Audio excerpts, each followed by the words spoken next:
luxury is relative, of course, because to a common man, what he thinks is luxury, to a more affluent person, something more will be luxurious. So luxury is relative. Luxuries are part of our heritage in India.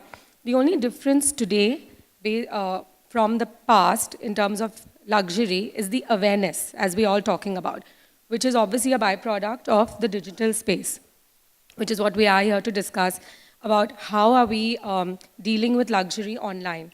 So to me, like a platform like say exclusively.com is giving an opportunity to a individual who is sitting in a space where he cannot access that luxury and making it more accessible.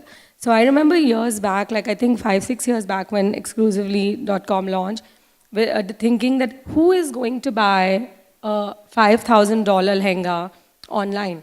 And thinking that how is this going to happen?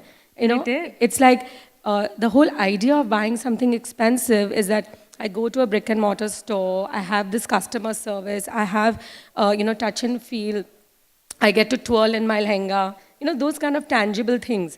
So I think the real challenge, I mean, it's obvious that there is a huge understanding of luxury in India for several reasons. Like we said, digital, talking about disposable income at a young age, a really huge growing youth population. India is a very young country, apparently.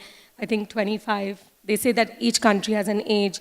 So we have the fastest growing disposable income population in our country. So now how do you convert that person into your luxury shopper online?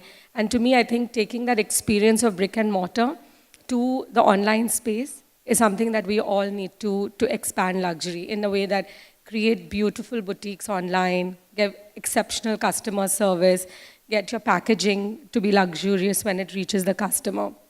And that's my whole take on luxury online.